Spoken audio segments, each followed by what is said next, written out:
അവിടുത്തെ വിദ്യാഭ്യാസ പ്രവർത്തനങ്ങൾ നമുക്ക് കേക്കയിൽ കാണാൻ കഴിയും.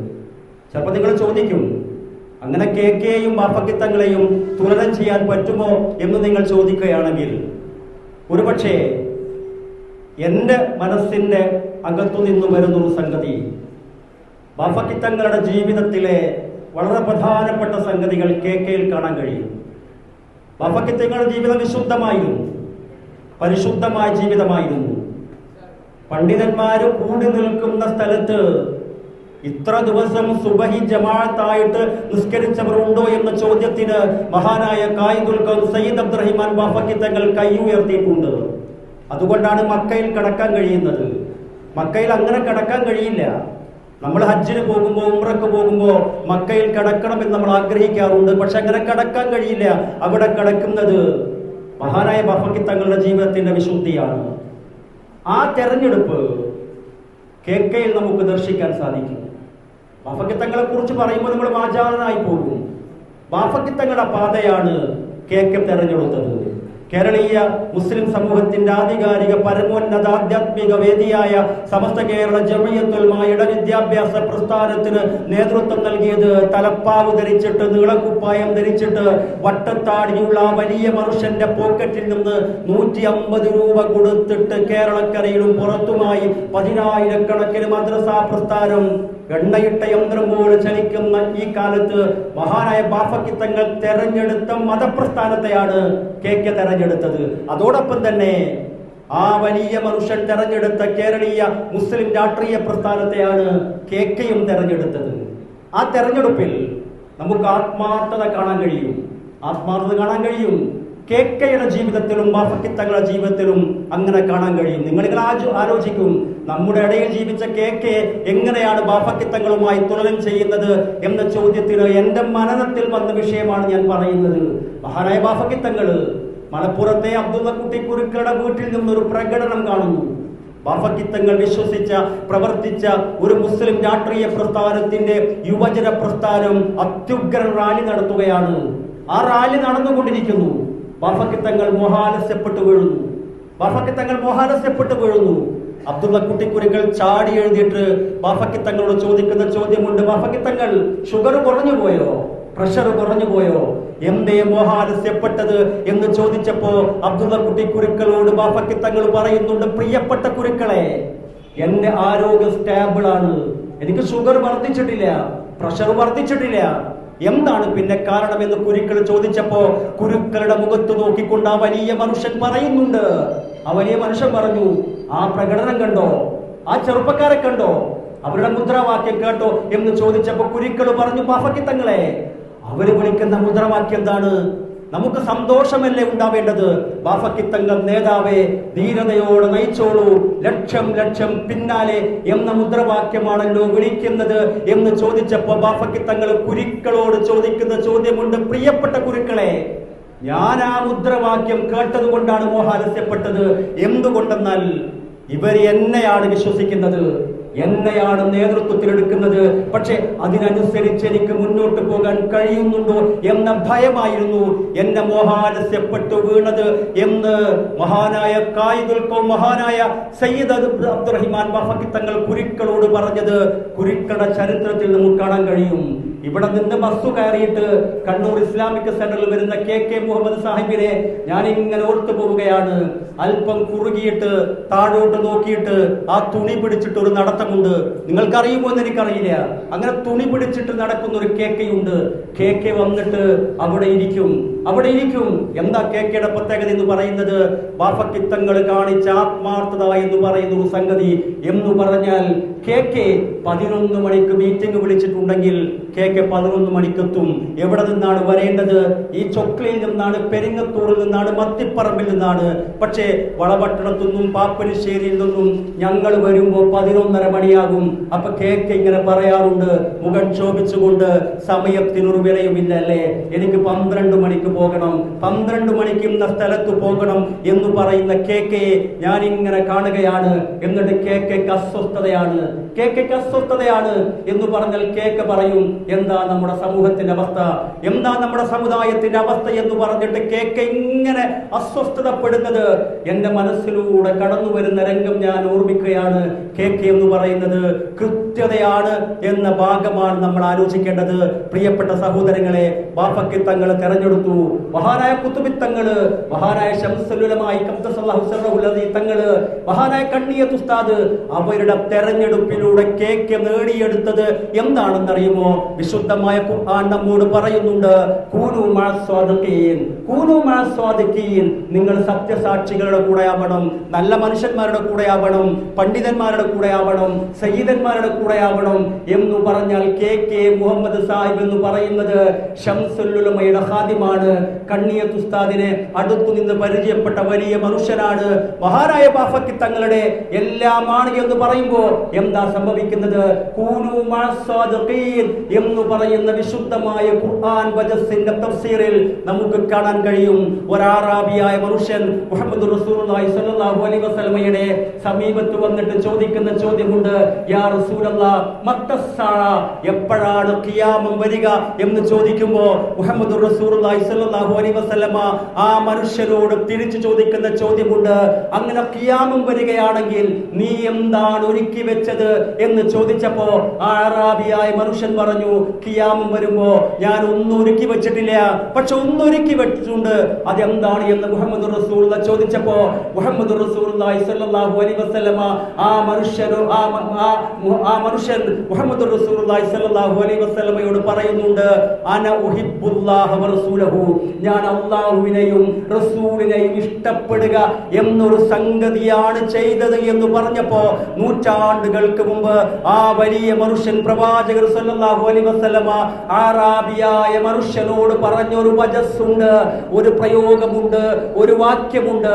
ആ വാക്യം ഇങ്ങനെയാണ്, അന്ത മഅമൻ അഹ്ബബ്ത, അന്ത മഅമൻ അഹ്ബബ്ത, നീ ആരെയാണോ ഇഷ്ടപ്പെട്ടത് അവരുടെ കൂടെ ആയിരിക്കും നാളെ എന്ന് പറയുന്ന മുഹമ്മദ് റസൂലുള്ളാഹി സ്വല്ലല്ലാഹു അലൈഹി വസല്ലമയുടെ വജസ് അന്ത മഅമൻ അഹ്ബബ്ത. എന്റെ പ്രിയപ്പെട്ട സഹോദരങ്ങളെ, കെ മുഹമ്മദ് സാഹിബിനെ ബാഫക്കി തങ്ങൾ ഇഷ്ടപ്പെട്ടു, ശംസുൽ ഉലമ ഇഷ്ടപ്പെട്ടു, കണ്ണിയത്ത് ഉസ്താദ് ഇഷ്ടപ്പെട്ടു. ഇവരാരാണ് കൂട്ടരെ? ഇവര് കേവലം ഭൗതിക ലോകത്ത് ജീവിക്കുന്ന നമ്മുടെ കണ്ണുപോലെയുള്ള കണ്ണുള്ളവരല്ല അവര്. അവർക്കൊരു കണ്ണുണ്ട്. ആ കണ്ണിന്റെ പേരാണ് ബസീറത്ത് എന്ന് പറയുന്നത്. ആ കണ്ണിന്റെ പേരാണ് മൂന്നാം കണ്ണെന്ന് പറയുന്നത്. ആ കണ്ണാണ് മഹാനായ ബാഫക്കി തങ്ങളുടെ കണ്ണ് കെ മുഹമ്മദ് സാഹിബിൽ പതിച്ചത് എന്ന് എന്റെ പ്രിയപ്പെട്ട സഹോദരങ്ങൾ മനസ്സിലാക്കണം. എനിക്ക് ഏറ്റവും സന്തോഷമായത് ബാഫക്കി തങ്ങൾ ഇങ്ങനെ പറഞ്ഞുകൊണ്ടേയിരിക്കും കെ. അതിന്റെ കൂടെ പ്രിയപ്പെട്ട നമ്മുടെ സഫാരി ആബിദുക്ക സുപ്രഭാതത്തിൽ എഴുതിയ ഒരു വാക്യം നിങ്ങൾ വായിച്ചോ എന്ന് എനിക്കറിയില്ല. ഇവിടെ പ്രവർത്തിക്കുന്ന SMF-ന്റെ രാഷ്ട്രീയത്തിന്റെ പൊതുപ്രവർത്തന രംഗത്തുള്ള സഹോദരങ്ങളോട് എനിക്ക് വസീയത്തായി പറയാനുള്ള സംഗതി ഒന്ന് മാത്രമാണ്. ആബിദുക്ക എഴുതിയ ഒരു പദം നിങ്ങൾ മനസ്സിലാക്കിയൊന്നറിയില്ല. ബാഫക്കി തങ്ങളും കെ മുഹമ്മദ് സാഹിബും തമ്മിലുള്ള അഭേദ്യമായ ബന്ധത്തെ ചൂണ്ടിക്കാണിച്ചിട്ട് സഫാരി ആബിദുക്ക പറയുന്നുണ്ട്, ബാഫക്കി തങ്ങളുടെ ഫോൺ അതിരാവിലെ വരും. എന്താണ്? യോഗത്തെ കുറിച്ചിട്ടല്ല, സംഘടനാ പ്രവർത്തനത്തെ കുറിച്ചിട്ടല്ല. ബാഫക്കി തങ്ങൾ കെ മുഹമ്മദ് സാഹിബിനോട് ചോദിക്കുമ്പോഴും ഇന്ന് ഖുർആൻ ഓതിയോ എന്ന ബാഫക്കി തങ്ങളുടെ വിളി, പ്രിയപ്പെട്ടവരെ, എത്ര മനോഹരമാണ്. എനിക്കെന്റെ പ്രിയപ്പെട്ട സഹോദരങ്ങളോട് നമ്മൾ ഇങ്ങനെ മരിച്ചുപോയവരുടെ ആ ഖ്യാതികൾ പറയുമ്പോ നമ്മൾ ആ ജീവിതത്തിൽ എന്തെങ്കിലും പകർത്താൻ കഴിയണം. എനിക്ക് പറയാനുള്ളത്, എന്റെ ശബ്ദം കേൾക്കുന്ന നിങ്ങൾ ഒരുപാട് ആൾക്കാര് ചെയ്യുന്നതായിരിക്കും, എങ്കിലും ഞാൻ ഓർമ്മപ്പെടുത്തുന്നു, സുബഹി നിസ്കാരം കഴിഞ്ഞിട്ട് അല്ലെങ്കിൽ ഖളാ ആകുന്നതിന് മുമ്പ് സുബഹി നിസ്കരിച്ചിട്ട് നമ്മൾ ഗേറ്റ് തുറക്കുമ്പോ നമ്മുടെ മുമ്പിൽ 2 പത്രമുണ്ടാകും, 3 പത്രമുണ്ടാകും, 4 പത്രമുണ്ടാകും. ഞാൻ ഒറ്റ കാര്യം പറയുന്നു, ആ പത്രം വായിക്കുന്നതിന് മുമ്പ് വിശുദ്ധമായ ഖുർആനിലെ ഒരു പേജ് വായിക്കാൻ, ഓതാൻ നമുക്ക് സാധിക്കണമെന്നാണ് എനിക്ക് എന്റെ പ്രിയപ്പെട്ട സഹോദരങ്ങളോട് പറയാനുള്ളത്. പേപ്പർ അവിടെ നിൽക്കട്ടെ, പേപ്പറിന് മുമ്പ് ഒരു പേപ്പർ ഖുർആൻ ഓതാൻ കഴിയണം. ബാഫക്കി തങ്ങൾ കെ മുഹമ്മദ് എന്ന് പറയുന്ന വലിയ മനുഷ്യന് കൊടുത്ത തർബിയത്താണത്. അതിന്റെ പേരാണ് തർബിയത്ത് എന്ന് പറയുന്നത്. എന്ന് പറഞ്ഞാൽ നമ്മുടെ ശൈഖന്മാരെ കുറിച്ച്, ഔലിയാക്കന്മാരെ കുറിച്ച് ഇങ്ങനെ പറയാറുണ്ട്. എന്ന് പറഞ്ഞാൽ നമ്മെ നയിക്കുന്നവരുടെ പേരാണ് ശൈഖ് എന്ന് പറയുന്നത്. പറയുന്നത് ഷേഖ് എന്ന് പറഞ്ഞാൽ ഒരു പച്ച ഉള്ളിയിട്ടിട്ട് ഇങ്ങനെ മുഷിഞ്ഞ വേഷം ധരിച്ചിട്ട് അങ്ങോട്ടും ഇങ്ങോട്ടും നടക്കുന്ന ഒരാളെ ഒരു പക്ഷെ നമ്മൾ ഷേഖായും വലിയായും കാണുമെങ്കിലും ഈ സഹോദരങ്ങളെ തർബിയത്തിലൂടെ വഴിയിലൂടെ നടത്താൻ KK മുഹമ്മദ് സാഹിബിനോട് ഖുർആൻ പാരായണം ചെയ്തോ എന്ന് ചോദിക്കുന്ന ബാഫക്കിത്തങ്ങൾ നമ്മൾ കാണുന്നു. എന്ന് പറഞ്ഞാൽ ആ ചിട്ട മഹാനായ KK മുഹമ്മദ് സാഹിബിൽ കാണാൻ കഴിയും. ഉമ്മൻചാണ്ടിയുടെ സത്യപ്രതിജ്ഞാ ചടങ്ങിൽ കാറിൽ തിരുവനന്തപുരത്തേക്ക് പുറപ്പെട്ട ഇന്നെന്നോട് പറഞ്ഞതല്ല, മരിച്ചതിനു ശേഷം പറഞ്ഞതല്ല എന്നോട്. ഉമ്മൻചാണ്ടിയുടെ സത്യപ്രതിജ്ഞാ ചടങ്ങിന് തിരുവനന്തപുരത്തേക്ക് കാറിൽ പോകുന്ന KK മുഹമ്മദ് സാഹിബിന്റെ സഹയാത്രികനായ ഒരാൾ ഇന്നും അയാൾ ജീവിച്ചിരിപ്പുണ്ട്. ഇന്ന് പറഞ്ഞതല്ല, അന്ന് പറഞ്ഞതാണ്. അയാൾ പറഞ്ഞു, ഇങ്ങനെ കാർ ഇങ്ങനെ പോകുമ്പോ എവിടെയാണോ ജമാഅത്ത് അവിടെ നിൽക്കും, എവിടെയാണോ ജമാഅത്ത് അവിടെ നിൽക്കും. സത്യപ്രതിജ്ഞ പ്രശ്നമല്ല. നമ്മൾ പറയും സത്യപ്രതിജ്ഞ കറക്റ്റ് നടക്കും, ഗവർണർ ഇപ്പൊ വരും. അപ്പോഴും KK മുഹമ്മദ് സാഹിബ് ഈ ജമാഅത്തിന്റെ വിഷയം മാത്രമല്ല, അയാൾ എന്നോട് പറഞ്ഞു ദുഹാ നിസ്കാരത്തിന് വണ്ടി നിർത്തി പിറ്റേ ദിവസം തിരിച്ചു വരുമ്പോ തഹജ്ജുദ് നിസ്കാരത്തിനും വണ്ടി നിർത്തി എന്ന് പറയുന്നത് ഇന്ന് ജീവിച്ചിരിപ്പുള്ള ഒരാളാണ്. അനുഭവത്തിന്റെ വേളയിൽ എനിക്ക് ഓർമ്മയുണ്ട്, ആ കണ്ണൂർ ഇസ്ലാമിക് സെന്ററിൽ വന്നാൽ ദുഹാ നിസ്കരിക്കുന്ന ഒരു മനുഷ്യനെ ഞാൻ കാണാറുള്ളൂ, അത് KK മുഹമ്മദ് സാഹിബിനാണ്. വീട്ടിൽ നിന്ന് ഒരുപക്ഷെ വാഹനത്തിൽ കയറാൻ, വാഹനം കിട്ടാൻ, ബസ് കിട്ടാൻ പ്രയാസപ്പെട്ടാൽ KK നിസ്കരിക്കുന്നുണ്ടാകും. അപ്പൊ ഞാൻ ഇങ്ങനെ കരുതും, പഠിച്ചോനെ എനിക്കറിയാമത് ദുഹയാണെന്ന് ഞാൻ കരുതും. പഠിച്ചോനെ KK എന്ന് പറയുന്ന ഒരു പക്ഷെ അന്ന് താടിയൊന്നും ഇല്ലാത്ത ഒരു പച്ചയായ നാടൻ മനുഷ്യനെ നിസ്കരിക്കുമ്പോ ഞാനിങ്ങനെ കരുതാറുണ്ട്, മീറ്റിംഗിൽ വന്ന ആൾക്കാർ കരുതും സുബഹിയാണ് നിസ്കരിക്കുന്നത് എന്ന്. പക്ഷേ KK സുബഹിയല്ല നിസ്കരിച്ചത്. KK പലപ്പോഴും ആ 11 മണി സമയം, 10:30 മണിയാണ് മീറ്റിംഗ് വിളിക്കുക. KK 10 മണിക്കെത്തും. KK ദുഹാ നിസ്കരിക്കുന്ന രംഗം ഞാൻ എന്റെ കണ്ണുകൊണ്ട് കണ്ടിട്ടുണ്ട്. ഞാനിപ്പോ ഉച്ചക്ക് ഇസ്ലാമിക് സെന്ററിൽ നിന്നാണ് വരുന്നത്. ഈ പരിപാടി ഞാൻ ഇങ്ങനെ ആലോചിച്ചപ്പോ ആ KK നിസ്കരിക്കുന്ന ഒരു മുറിയുണ്ട്. ആ മുറിയിൽ നിന്ന് KK നിസ്കരിക്കുന്നത് എന്റെ മനസ്സിലൂടെ കടന്നു വരികയാണ്. പ്രിയപ്പെട്ട സഹോദരങ്ങളെ, അതുകൊണ്ട് എനിക്ക് എന്റെ സഹോദരങ്ങളോട് പറയാനുള്ളത് അത്രയും കറക്റ്റായി അമാനത്താണ്. ഇങ്ങനെ പറഞ്ഞുകൊണ്ടേയിരിക്കും, എന്നോട് അമാനത്തെ ഇങ്ങനെ പറഞ്ഞുകൊണ്ടേയിരിക്കും. ഒരു ഫോട്ടോക്ക് താല്പര്യമില്ല, പത്രത്തിൽ പേരിന് താല്പര്യമില്ല. ഒരു മീറ്റിംഗ് കഴിഞ്ഞിട്ട് നമ്മളിങ്ങനെ ന്യൂസ് കൊടുത്തു. പക്ഷെ ന്യൂസ് കൊടുത്തപ്പോ ഈ അധ്യക്ഷനെ വിട്ടുപോയി. KK ആണ് അധ്യക്ഷനെ വിട്ടുപോയി. അന്ന് എന്നോട് കുറച്ച് ആൾക്കാർ പറഞ്ഞു, KK വിളിച്ചിട്ടൊന്ന് പറയണം, KK ഒന്ന് വിളിച്ചിട്ട് പറയണം വിട്ടുപോയതാണ് എന്ന്. ആ സമയം ഞാൻ വിളിക്കാതിരുന്നു. പക്ഷെ നിരന്തരമായ തെറ്റിദ്ധാരണ ഉണ്ടാകണ്ട എന്ന രീതിയിൽ KK വിളിച്ചപ്പോ KKയുടെ ഒരു ചിരി ഉണ്ടായിരുന്നു. ആ ചിരി എനിക്ക് നൽകിയ ആർജവം നിങ്ങൾ ആലോചിച്ച് നോക്കൂ. നമ്മുടെ പേര് വിട്ടുപോയാൽ ഉണ്ടാകുന്ന കുതൂഹലം എന്താണ്? എന്നിട്ട് KK എന്നോട് അന്ന് പറഞ്ഞൊരു മറുപടിയുണ്ട്. മോനെ എന്ന് വിളിച്ചിട്ട് പറഞ്ഞു, എന്നേക്കാൾ എത്രയോ ജൂനിയറായ ആൾക്കാരെ, രാഷ്ട്രീയത്തിലാണ് അദ്ദേഹം ഉദ്ദേശിച്ചത്, എത്രയോ ജൂനിയറായ ആൾക്കാരെ ഒന്നാം നിരയിൽ ഇരുത്തലാണ് എന്റെ പണി. സ്റ്റേജിൽ ഒന്നാം നിരയിൽ ഇരുത്തലാണ് എന്റെ പണി. ഞാൻ 2ാം നിരയിലേക്ക് മാറിയിരിക്കുമെന്ന് ആ പത്ര ന്യൂസിൽ പേര് വിട്ടപ്പോ KK പറഞ്ഞപ്പോ, പ്രിയപ്പെട്ട സഹോദരങ്ങളെ, ആ KK ഇന്ന് ബർസഖിയായ ലോകത്ത് സന്തോഷിക്കുന്നുണ്ടാകും. അത്രയും മനോഹരമായ വൈയക്തികമായ ജീവിതം മുന്നോട്ട് പോവുകയാണ്. KK എപ്പോഴും ഓർമ്മിപ്പിക്കുമ്പോ ഒരു സംഗതി പറയാറുണ്ട്, ഇത് അമാനത്താണ്. പ്രസിഡന്റ് പദവി അമാനത്താണ്, ഈ സെക്രട്ടറി പദവി അമാനത്താണ്. എന്നിട്ട് KK എപ്പോഴും പറയാറുള്ളത് ഉമർ റളിയല്ലാഹു തആല അൻഹുവിന്റെ ചരിത്രമാണ്. ഉമർ റളിയല്ലാഹു തആല അൻഹുവിന്റെ വിഷയങ്ങളിൽ ഇങ്ങനെ പറയും, ചരിത്രത്തിൽ ഇത്ര നീതിയോടുകൂടി ഭരിച്ച ഉമർ റളിയല്ലാഹു തആല അൻഹുവിന്റെ എന്തോ ഒരു സ്വാധീനം മഹാനായ KKക്ക് ഉണ്ടായിരുന്നു എന്ന് എനിക്ക് തോന്നാറുണ്ട്. ഇങ്ങനെ പറയും ഓരോ സംഗതിയും. അതുകൊണ്ടല്ലേ ഗാന്ധിജി ഈ ഇന്ത്യക്ക് ഞാൻ ആഗ്രഹിക്കുന്ന ഭരണം ഉമറിന്റെ ഭരണമാണ് എന്ന് പറഞ്ഞത് എന്ന് KK എന്നോട് പറയാറുണ്ട്. പ്രിയപ്പെട്ടവർ, അത്രയും അമാനത്തോടുകൂടി ഇവിടെ ഇരിക്കുന്ന ആൾക്കാര്, നിങ്ങൾ മഹല്ലിന്റെ ഭാരവാഹികളാണ്, നിങ്ങൾ രാഷ്ട്രീയ പ്രസ്ഥാനത്തിന്റെ ഭാരവാഹികളാണ്, നിങ്ങൾ മതസംഘടനയുടെ ഭാരവാഹികളാണ്. കുല്ലുക്കും റായിൻ വകുല്ലുക്കും മസ്ഊലുൻ അൻ റഅയതിഹി എന്ന് പറയുന്ന മുഹമ്മദുർ റസൂലുള്ളാഹി സ്വല്ലല്ലാഹു അലൈഹി വസല്ലമയുടെ വജസ് നമ്മൾ ആലോചിക്കണം. നമ്മൾ പൊതുരംഗത്ത് പ്രവർത്തിക്കാതെ വീട്ടിലിരുന്നാൽ ഒരു പക്ഷേ വലിയ കുറ്റമൊന്നും ഉണ്ടാവില്ല. പക്ഷേ നമ്മൾ ചെയ്യുകയാണെങ്കിൽ ചെയ്യുന്നത് അമാനത്താണ് എന്ന തലത്തിൽ നമ്മൾ ആലോചിക്കണം. ഉമർ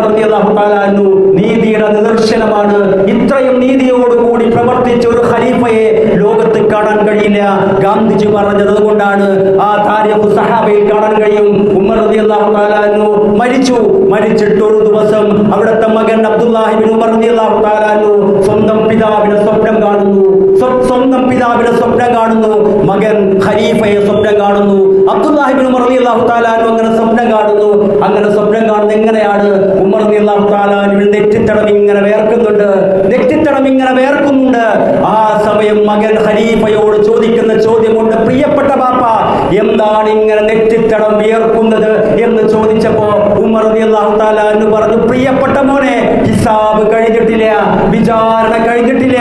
എന്തേന്ന് മകൻ ചോദിക്കുമ്പോ ഉമർ റളിയല്ലാഹു തആല അൻഹു പറയുന്നു, ഞാനൊരു വിചാരണക്ക് വേണ്ടി കാത്തു നിൽക്കുകയാണ്. എന്താണ് ആ വിചാരണ എന്ന് ചോദിച്ചപ്പോ ഉമർ റളിയല്ലാഹു തആല അൻഹു സ്വപ്നത്തിൽ മഹാനായ അബ്ദുല്ലാഹി ഇബ്നു ഉമർ റളിയല്ലാഹു തആല അൻഹുവിനോട് പറയുന്ന ഒരു സംഗതിയുണ്ട്.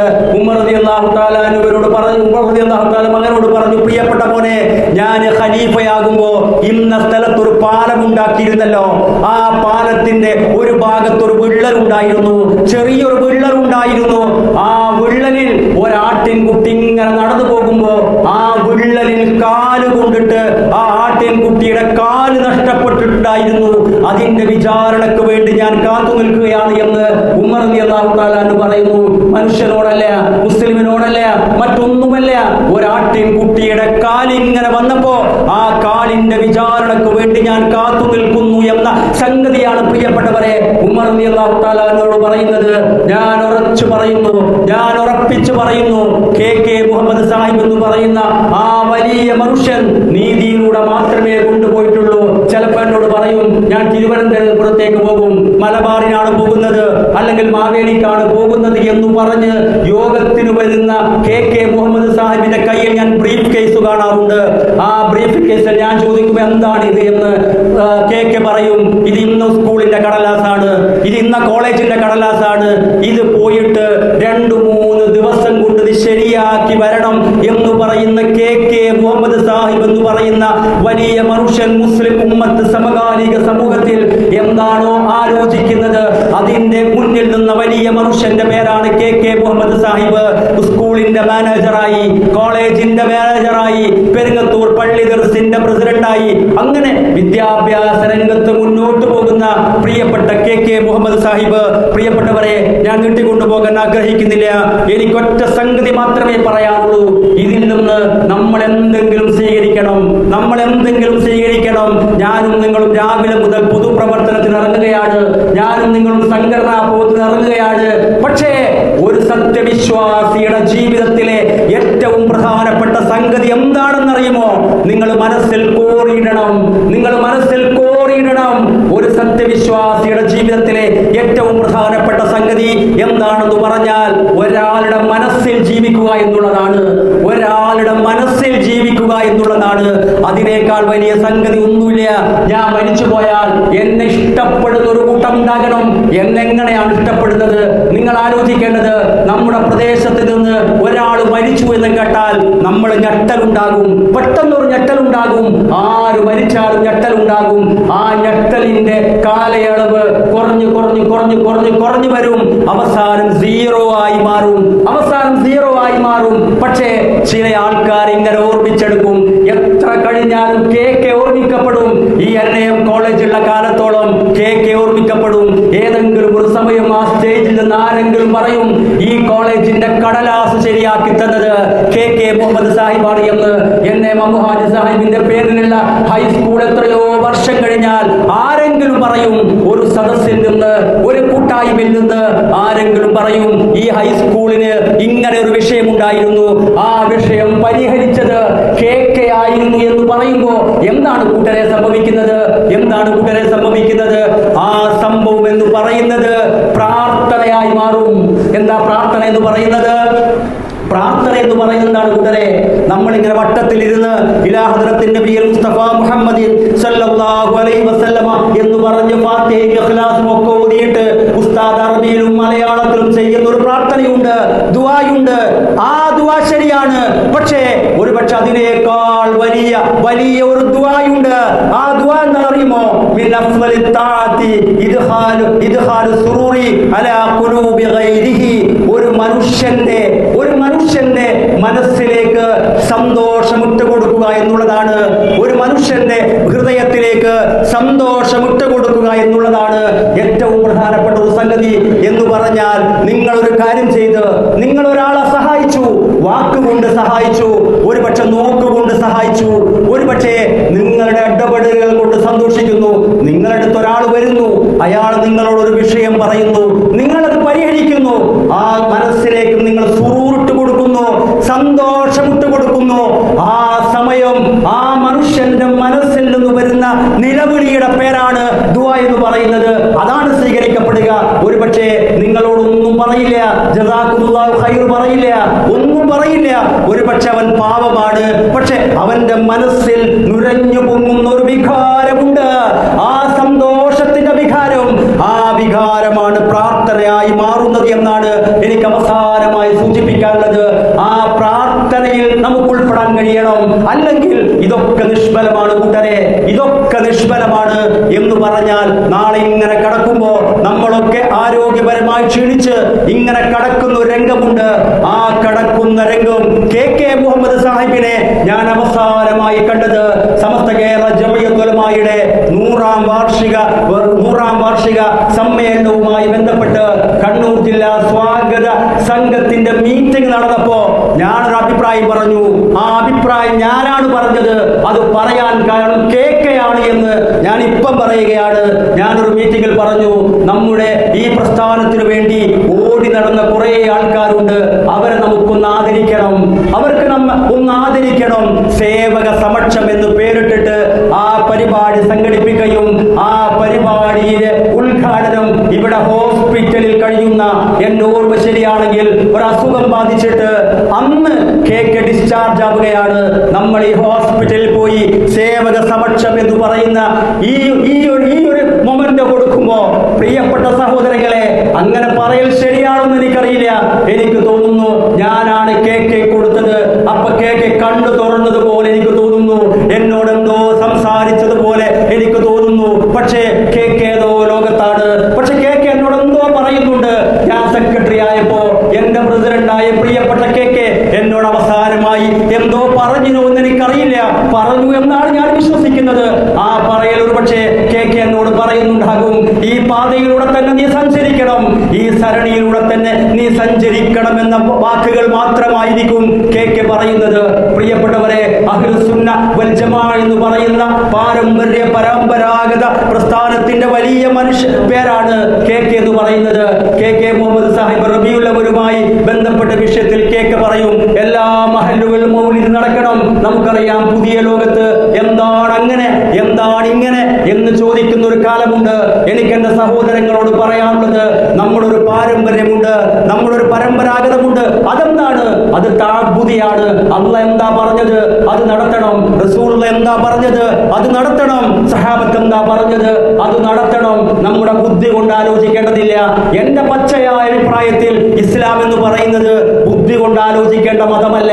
ബുദ്ധിക്ക് യോജിക്കട്ടെ, ബുദ്ധിക്ക് യോജിക്കാതിരിക്കട്ടെ, ലോജിക് ഉണ്ടാവട്ടെ, ലോജിക് ഇല്ലാതിരിക്കട്ടെ, നമ്മൾ നോക്കേണ്ട ആവശ്യമില്ല.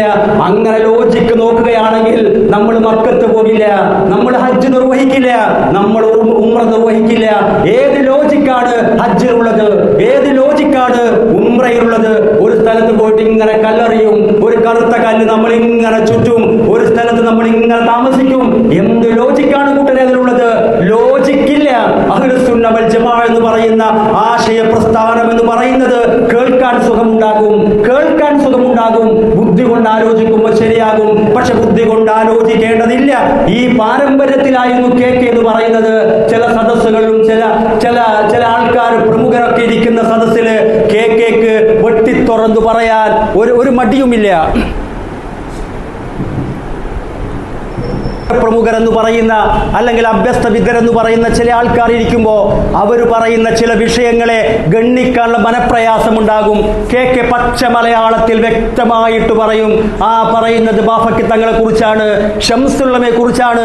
ആബിദ് ഖാന്റെ ആ ലേഖനത്തിൽ ഒരു വരി കൂടി ഞാൻ ഇങ്ങനെ ആലോചിക്കുകയാണ്. 89-ൽ സമസ്ത കേരള ജമിയത്തുൽ ഉലമായിൽ വിഭാഗീയമായ വിഷയങ്ങൾ ഉണ്ടായപ്പോൾ ഒരുപക്ഷെ കണ്ണൂരില് ഈ ഭാഗത്ത് ലഭിച്ച ഏറ്റവും വലിയ വ്യക്തിത്വത്തിന്റെ ഉടമയാണ് പ്രിയപ്പെട്ട കെ മുഹമ്മദ് സാഹിബ്.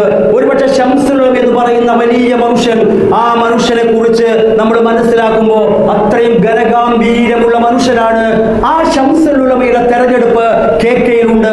ശംസുൽ ഉലമ തെരഞ്ഞെടുത്തത് എന്റെ ഓർമ്മ ശരിയാണെങ്കിൽ, എന്റെ വിശകലനം ശരിയാണെങ്കിൽ 89 കാലത്ത് മഹാനായ ശംസുൽ ഉലമ കണ്ണൂരിൽ അപൂർവമായ ആൾക്കാരെ ഇങ്ങനെ ചേർത്ത് പിടിച്ചിട്ടുണ്ട്. അവിടുത്തെ വ്യക്തിത്വത്തിന്റെ ഗാംഭീര്യം കൊണ്ട് ആൾക്കാർ അടുക്കില്ല. മഹാനായ ശംസുൽ ഉലമ അങ്ങോട്ടും പറയുന്നു, നിങ്ങളത് പരിഹരിക്കുന്നു. ആ മനസ്സിലേക്ക് നിങ്ങൾ സുറൂറിട്ട് കൊടുക്കുന്നു, സന്തോഷമിട്ട് കൊടുക്കുന്നു. ആ സമയം ആ മനുഷ്യന്റെ മനസ്സിൽ നിന്ന് വരുന്ന നിലവിളിയുടെ പേരാണ് ദുആ എന്ന് പറയുന്നത്. അതാണ് സ്വീകരിക്കപ്പെടുക. ഒരുപക്ഷെ നിങ്ങളോടൊന്നും പറയില്ല, ജസാക്കുമുല്ലാഹു ഖൈർ പറയില്ല, ഒന്നും പറയില്ല. ഒരുപക്ഷെ അവൻ പാവമാണ്, പക്ഷെ അവന്റെ മനസ്സിൽ നുരഞ്ഞു പൊങ്ങുന്ന ഒരു വികാരമുണ്ട്. ആ സന്തോഷത്തിന്റെ വികാരം, ആ വികാരമാണ് പ്രാർത്ഥനയായി മാറുന്നത് എന്നാണ് എനിക്ക് അവസാനമായി സൂചിപ്പിക്കാനുള്ളത്. ആ പ്രാർത്ഥനയിൽ നമുക്ക് ഉൾപ്പെടാൻ കഴിയണം. അല്ലെങ്കിൽ ഇതൊക്കെ നിഷ്ഫലമാണ് കൂട്ടരെ, ഇതൊക്കെ നിഷ്ഫലമാണ് എന്ന് പറഞ്ഞാൽ നാളെ ഇങ്ങനെ കടക്കുമ്പോ നമ്മളൊക്കെ ആരോഗ്യപരമായി ക്ഷീണിച്ച് ഇങ്ങനെ കടക്കുന്ന ഒരു രംഗമുണ്ട്. ആ കടക്കുന്ന രംഗം KK മുഹമ്മദ് സാഹിബിനെ ഞാൻ അവസാനമായി കണ്ടത് സമസ്ത കേരള ജമിയത്തുൽ ഉലമായുടെ 100ാം വാർഷിക സമ്മേളനവുമായി ബന്ധപ്പെട്ട് കണ്ണൂർ ജില്ലാ സ്വാഗത സംഘത്തിന്റെ മീറ്റിംഗ് നടന്നപ്പോ ഞാനൊരു അഭിപ്രായം പറഞ്ഞു. ആ അഭിപ്രായം ഞാനാണ് പറഞ്ഞത്, അത് പറയാൻ കാരണം KK-യാണ് എന്ന് ഞാൻ ഇപ്പം പറയുകയാണ്. ഞാനൊരു മീറ്റിംഗിൽ പറഞ്ഞു, നമ്മുടെ ഈ പ്രസ്ഥാനത്തിനു വേണ്ടി ഓടി നടന്ന കുറെ ആൾക്കാരുണ്ട്, അവരെ നമുക്കൊന്ന് ആദരിക്കണം, അവർക്ക് ഒന്ന് ആദരിക്കണം. സേവക സമക്ഷം എന്ന് പേരിട്ടിട്ട് ആ പരിപാടി സംഘടിപ്പിക്കുകയും ആ പരിപാടിയിലെ ഉദ്ഘാടനം ഇവിടെ ഹോസ്പിറ്റലിൽ കഴിയുന്ന, എന്റെ ഓർമ്മ ശരിയാണെങ്കിൽ ഒരു അസുഖം ബാധിച്ചിട്ട് അന്ന് KK ഡിസ്ചാർജ് ആവുകയാണ്. നമ്മൾ ഈ ഹോസ്പിറ്റലിൽ പോയി സേവക സമക്ഷം എന്ന് പറയുന്ന ഈ ഒരു മൊമെന്റ് കൊടുക്കുമ്പോ, പ്രിയപ്പെട്ട സഹോദരങ്ങളെ, അങ്ങനെ പറയൽ ശരിയാണെന്ന് എനിക്കറിയില്ല. എനിക്ക് തോന്നുന്നു ഞാനാണ് KK കൊടുത്തത്. അപ്പൊ KK കണ്ണു തുറന്നതുപോലെ എനിക്ക് തോന്നുന്നു, എന്നോടെന്തോ സംസാരിച്ചതുപോലെ എനിക്ക് തോന്നുന്നു. പക്ഷേ KK ഏതോ ലോകത്താണ്. പക്ഷെ KK എന്നോട് എന്തോ പറയുന്നുണ്ട്. ഞാൻ സെക്രട്ടറി ആയപ്പോ എന്റെ പ്രസിഡന്റായ പ്രിയപ്പെട്ട KK എന്നോട് അവസാനമായി എന്തോ പറഞ്ഞു എന്ന് എനിക്കറിയില്ല. പറഞ്ഞു എന്നാണ് ഞാൻ വിശ്വസിക്കുന്നത്. ആ പറയൽ ഒരു പക്ഷേ KK എന്നോട് പറയുന്നുണ്ടാകും, ഈ പാതയിലൂടെ തന്നെ നീ സഞ്ചരിക്കണം, ഈ സരണിയിലൂടെ തന്നെ നീ സഞ്ചരിക്കണം എന്ന വാക്കുകൾ മാത്രമായിരിക്കും KK പറയുന്നത്. പ്രിയപ്പെട്ടവരെ, അഹ്ലുസ് സുന്ന വൽ ജമാഅ എന്ന് പറയുന്ന പരമ്പരാഗത പ്രസ്ഥാനത്തിന്റെ വലിയ മനുഷ്യ പേരാണ് KK എന്ന് പറയുന്നത്. KK മുഹമ്മദ് സാഹിബ് റബീഉൽ അവ്വലുമായി ബന്ധപ്പെട്ട വിഷയത്തിൽ KK പറയും, എല്ലാ മഹല്ലുകളിലും മൗലിദ് നടക്കണം. നമുക്കറിയാം പുതിയ ലോകത്ത് എന്താണ് അങ്ങനെ, എന്താണ് ഇങ്ങനെ എന്ന് ചോദിക്കുന്ന ഒരു കാലമുണ്ട്. എനിക്ക് എന്റെ സഹോദരങ്ങളോട് പറയാനുള്ളത്, നമ്മളൊരു പാരമ്പര്യമുണ്ട്, നമ്മളൊരു പരമ്പരാഗതമുണ്ട്. അതെന്താണ്? അത് താഅബ്ബുദിയാണ്. അല്ലാഹ് എന്താ പറഞ്ഞത് അത് നടത്തണം, റസൂലുള്ളാഹി എന്താ പറഞ്ഞത് അത് നടത്തണം, സഹാബത്ത് എന്താ പറഞ്ഞത് അത് നടത്തണം. നമ്മുടെ ബുദ്ധി കൊണ്ട് ആലോചിക്കേണ്ടതില്ല. എന്റെ പച്ചയായ അഭിപ്രായത്തിൽ ഇസ്ലാം എന്ന് പറയുന്നത് ബുദ്ധി കൊണ്ട് ആലോചിക്കേണ്ട മതമല്ല. ബുദ്ധിക്ക് യോജിക്കട്ടെ, ബുദ്ധിക്ക് യോജിക്കാതിരിക്കട്ടെ, ലോജിക് ഉണ്ടാവട്ടെ, ലോജിക് ഇല്ലാതിരിക്കട്ടെ, നമ്മൾ നോക്കേണ്ട ആവശ്യമില്ല. അങ്ങനെ ലോജിക്ക് നോക്കുകയാണെങ്കിൽ നമ്മൾ മക്കത്ത് പോകില്ല, നമ്മൾ ഹജ്ജ് നിർവഹിക്കില്ല, നമ്മൾ ഉംറ നിർവഹിക്കില്ല. ഏത് ലോജിക്കാണ് ഹജ്ജിലുള്ളത്? ഏത് ലോജിക്കാണ് ഉംറയിലുള്ളത്? ഒരു സ്ഥലത്ത് പോയിട്ട് ഇങ്ങനെ കല്ലെറിയും, ഒരു കറുത്ത കല്ല് നമ്മൾ ഇങ്ങനെ ചുറ്റും, ഒരു സ്ഥലത്ത് നമ്മൾ ഇങ്ങനെ താമസിക്കും. എന്ത് ലോജിക്കാണ് കൂട്ടരെ അതിലുള്ളത്? ലോജിക്കില്ല. അഹ്ലുസ് സുന്ന വൽ ജമാഅ എന്ന് പറയുന്ന ആശയ പ്രസ്ഥാനം എന്ന് പറയുന്നത് കേൾക്കാൻ സുഖമുണ്ടാകും, കേൾക്കാൻ സുഖമുണ്ടാകും. ബുദ്ധി കൊണ്ട് ആലോചിക്കുമ്പോൾ ശരിയാകും. പക്ഷെ ബുദ്ധി കൊണ്ട് ആലോചിക്കേണ്ടതില്ല. ഈ പാരമ്പര്യത്തിലായിരുന്നു KK എന്ന് പറയുന്നത്. ചില സദസ്സുകളിലും ചില ആൾക്കാർ പ്രമുഖരൊക്കെ ഇരിക്കുന്ന സദസ്സില് KKക്ക് വെട്ടിത്തുറന്നു പറയാൻ ഒരു മടിയുമില്ല. പ്രമുഖരെന്ന് പറയുന്ന അല്ലെങ്കിൽ അഭ്യസ്ത വിദ്യരെന്ന് പറയുന്ന ചില ആൾക്കാർ ഇരിക്കുമ്പോൾ അവർ പറയുന്ന ചില വിഷയങ്ങളെ ഗണ്ണിക്കാനുള്ള മനപ്രയാസമുണ്ടാകും. കെ പച്ച മലയാളത്തിൽ വ്യക്തമായിട്ട് പറയും. ആ പറയുന്നത് ബാഫക്കി തങ്ങളെ കുറിച്ചാണ്, ഷംസുല്ലമയെ കുറിച്ചാണ്. ആബിദ് ഖാന്റെ ആ ലേഖനത്തിൽ ഒരു വരി കൂടി ഞാൻ ഇങ്ങനെ ആലോചിക്കുകയാണ്. 89-ൽ സമസ്ത കേരള ജമിയത്തുൽ ഉലമായിൽ വിഭാഗീയമായ വിഷയങ്ങൾ ഉണ്ടായപ്പോൾ ഒരുപക്ഷെ കണ്ണൂരിൽ ഈ ഭാഗത്ത് ലഭിച്ച ഏറ്റവും വലിയ വ്യക്തിത്വത്തിന്റെ ഉടമയാണ് പ്രിയപ്പെട്ട കെ മുഹമ്മദ് സാഹിബ്. ഒരുപക്ഷെ ഷംസുല്ലമ എന്ന് പറയുന്ന വലിയ മനുഷ്യൻ, ആ മനുഷ്യനെ കുറിച്ച് നമ്മൾ മനസ്സിലാക്കുമ്പോൾ അത്രയും ഘനഗാംഭീര്യമുള്ള മനുഷ്യനാണ്. ആ ഷംസുല്ലമയുടെ തെരഞ്ഞെടുപ്പ് കെയിലുണ്ട്. ഷംസുല്ലമ തെരഞ്ഞെടുത്തത് എന്റെ ഓർമ്മ ശരിയാണെങ്കിൽ, എന്റെ വിശകലനം ശരിയാണെങ്കിൽ 89 കാലത്ത് മഹാനായ ഷംസുല്ലമായി കണ്ണൂരിൽ അപൂർവമായ ആൾക്കാരെ ഇങ്ങനെ ചേർത്ത് പിടിച്ചിട്ടുണ്ട്. അവിടുത്തെ വ്യക്തിത്വത്തിന്റെ ഗാംഭീര്യം കൊണ്ട് ആൾക്കാർ അടുക്കില്ല. മഹാനായ ഷംസുല്ലമ അങ്ങോട്ടും പോകില്ല. പക്ഷേ കണ്ണൂരിലെ CH അബൂബക്കർ ഹാജി സാഹിബുണ്ട്. നിങ്ങൾക്ക് അറിയുമോ എന്നറിയില്ല. ഇന്നും അദ്ദേഹം ജീവിച്ചിരിപ്പുണ്ട്. ഏകദേശം 90 വയസ്സുള്ള PWD കോൺട്രാക്ടറായ CH അബൂബക്കർ ഹാജി ഉണ്ട്. കണ്ണൂരിലെ താണ എന്ന് ഇസ്ലാമിക സെന്റർ അടുത്തുള്ള ആ പള്ളി സ്ഥാപിച്ചത് CH അബൂബക്കർ ഹാജിയാണ്. ആ CH അബൂബക്കർ ഹാജിയെ മഹാനായ ഷംസുല്ലമായി തങ്ങളെ ചേർത്ത് പിടിച്ചിട്ടുണ്ട്. ആ ചേർത്തുപിടിപ്പാണ് കെ ഉണ്ടായത്. ഞാൻ ഓർമ്മിക്കാൻ കാരണം ആബിദ് ഖാന്റെ ലേഖനത്തിൽ ആബിദ് ഖാൻ പറയുന്നുണ്ട്, കെയുടെ ശബ്ദം കേട്ടാൽ ഷംസുല്ലമ തിരിച്ചറിയും അത് കെ അല്ലേ എന്ന് ചോദിക്കാറുണ്ട് എന്ന്. കെ മുഹമ്മദ് സാഹിബിന്റെ അടുത്ത ബന്ധുവായ സഹോദരി ഭർത്താവായ കെയുടെ ശബ്ദം കേട്ടാൽ ഷംസുല്ലമ തിരിച്ചറിയുമെന്ന് പറയുമ്പോൾ എന്റെ പ്രിയപ്പെട്ട സഹോദരങ്ങളെ, അതിന്റെ വലിപ്പം എത്രയാണ് എന്ന് നമ്മൾ ആലോചിച്ചാൽ മതി. എന്റെ വാക്കുകൾക്ക് ദീർഘത കൂടുകയാണ്. ഞാൻ എഴുതി തയ്യാറാക്കിയിട്ടാണ് വന്നത് എന്ന് പറഞ്ഞാൽ ഇത് ഉള്ളിൽ നിന്ന് വരുന്ന വാക്കുകളാണ്. ഒരുപക്ഷെ മരിച്ചാൽ നമ്മൾ ഇങ്ങനെ പറയാറുണ്ട്, നികത്താവനാവാത്ത നഷ്ടം അല്ലെങ്കിൽ ഭയങ്കര വിയോഗമാണ് എന്ന് പറഞ്ഞ് മലയാള വാചകങ്ങളെ കൊണ്ട് നമ്മളിങ്ങനെ കസർത്ത് കളിക്കാറുണ്ട്. പ്രിയപ്പെട്ടവരെ, ഇതെന്റെ നാവിൽ നിന്നല്ല വരുന്നത്, എന്റെ വായിൽ നിന്നല്ല വരുന്നത്, എന്റെ ഹൃദയത്തിൽ നിന്നാണ് ഈ സംഭവം വരുന്നത് എന്ന് പറഞ്ഞാൽ അനുഭവിച്ചറിയുകയാണ് ഏറ്റവും പ്രധാനം. കണ്ടറിയലല്ല, കൊണ്ടറിയലല്ല, വായിച്ചറിയലല്ല, അനുഭവിച്ചറിയുന്ന ഒരു സംഗതി. യാ അല്ലാഹ്, കെ മുഹമ്മദ് സാഹിബ് നടന്നു വരുന്ന രംഗമുണ്ട്. പടച്ചവനെ, നീ ആ ബർസഖിയായ ലോകത്ത് അങ്ങനെ തന്നെ കെ ആക്കണമേ അല്ലാഹുവേ. ഒരുപാട് പ്രവർത്തനങ്ങൾക്ക് നേതൃത്വം നൽകിയ പ്രിയപ്പെട്ട കെ, ഒരുപാട് വിദ്യാഭ്യാസ പ്രവർത്തനങ്ങൾക്ക് നേതൃത്വം നൽകിയ പ്രിയപ്പെട്ട കെ, ആ കെയുടെ ബർസഖിയായ ജീവിതത്തിൽ അവിടുത്തെ ദറജ അല്ലാഹു ഉയർത്തി കൊടുക്കുമാറാവട്ടെ എന്നാണ് എനിക്ക് പ്രാർത്ഥിക്കാനുള്ളത്. Welcome to Umrah's Vlogs, your premier source for the latest news updates and daily headlines happening across the globe each and every day.